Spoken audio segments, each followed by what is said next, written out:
Let's take a look at Lesson 2.1, Did You Pass the Test? This lesson starts on page 153 and covers measures of average, using measures of average.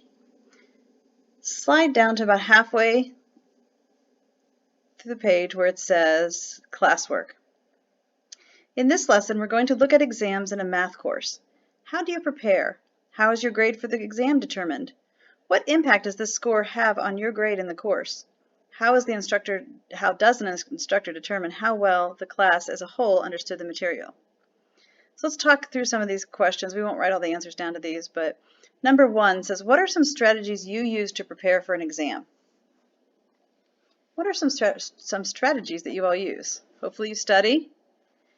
I've heard people say flashcards, review sheets, practice exams, get a good night's sleep the night before, make sure you eat something, chew gum, be attending class, be doing homework all along. Those are some good strategies. Number 2 says, what are some habits that you have or have seen that are not helpful when preparing for an exam? Certainly cramming the night before an exam, looking over a review sheet but actually not practicing the problems, staying up all night the night before the exam, not eating anything, not attending class, not doing your homework, not participating. Number 3 says, what are some strategies that you can use during an exam? This is actually the moment of the test. What are some things that you can do to help you while you take an exam? A lot of people like to go through and find the questions they know right away first, or sometimes people do the hardest questions first. Certainly look for the higher value questions and get those done right away. Do what's called a brain dump. As soon as you get your test, write down any formulas, numbers, things that you think you might forget as you move on in the test. And then make sure you go through and review your test after you've done the whole test. Some of my best students are those who essentially grade their own tests for me. They have little marks next to the problems that they want to come back to, and they usually do pretty well. Turn to page 154. Number 4 says, when a test has been graded and returned, students and instructors are usually interested in knowing what the class average was. Explain the meaning of the word average in your own words. Don't think in terms of formulas yet, but what does it tell you? Most people will say that the word average means a representative. What number represents the score of the class or the general scores of the class? So it's a number that represents what the class got in general. In math and stats, the term average is sort of a generic term with several interpretations. Loosely defined, the average is a list of numbers is the most typical value. But what does that mean? The one that appears most often? The one right in the middle? Or some mathematical combination? There are 3 different measures that we'll study in this lesson, and all of them fall under the umbrella of average. And in some cases, they can take on completely different values. This means that interpretation becomes far more important than being able to do the calculations. The first type of average we're going to look at is probably the one you're most familiar with, the mean.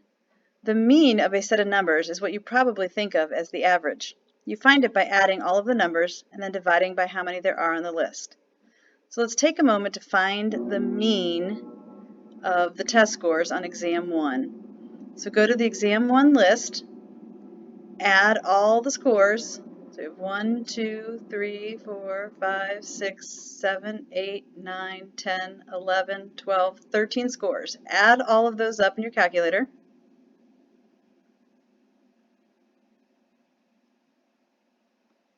I'll go ahead and add with you so we can figure out what the total is.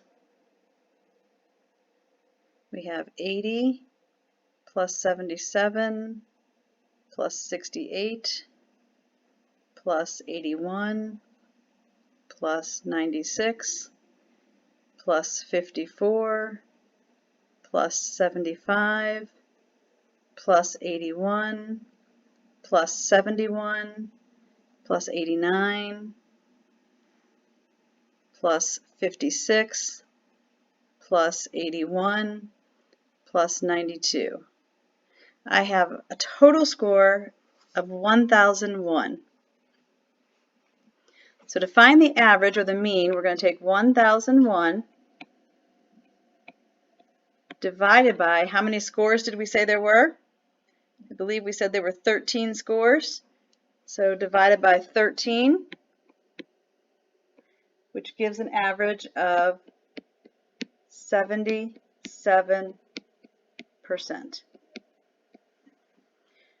Moving on to number 6, the next type of average we can find is the median. The median of a list of numbers is the value that lives right in the middle of the set if it's arranged in order. So to find the median, the easiest way to do this is to arrange, step 1, list the numbers in order from either largest to smallest or smallest to largest. Step 2, if there's an odd number of values, the median is the value that has the same number of values above and the same number of values below, meaning the middle number, the last number remaining. If there's an even number of values, the median is the mean of the two values right in the middle of the list. Now, if you would like to do a shortcut and not actually relist exam 1 scores in order, you can cross off pairs of high and low numbers. So in this list, what is the lowest number we see? I believe 54 is the lowest. What is the highest number? 96? Now, from the numbers that are left, what's the lowest number? 56. Pair that with a high number. What's the highest number in the list remaining? 92. What's the lowest number remaining? 68. What's the highest number remaining? 89. Keep doing this until we get down to 1 or 2 numbers. What's the lowest number that's left? 71. The highest number is 81. The lowest number, 75. The highest number, 81. And now we have another pair to do. The lowest number, 77. The highest number, 81. What number is left? 80. 80 is going to be our median or middle number. One way to help you remember that the median is different from the mean is think about what the word median means in typical English language. What is the median of the road? The median of the road is the middle number. The last type of average we're going to look at is the mode. It's also the easiest to find. The mode of a list of numbers is the value that appears the most often. If it only appears once, there's no mode. So if everything appears the same number of times, there's no mode. Otherwise, it's the number that appears the most often. Now that I've crossed this off, it's a little hard to see, but look along in your book. Which number do we see that appears the most often for exam 1? Looks like 81% is the mode.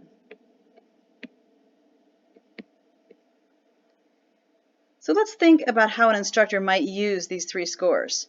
We got that the mean was 77, the median was 80, and the mode was 81.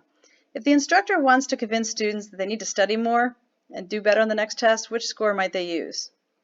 I would think they might use the mean, saying, oh, you only got a 77%, let's get it higher. If the instructor wants to go to their department chair and say, hey, my class is being very successful, they're doing very well, they're more likely to use the mode because that shows the higher percentage. You should now be ready to begin the group work that starts on page 156 and goes through page 159.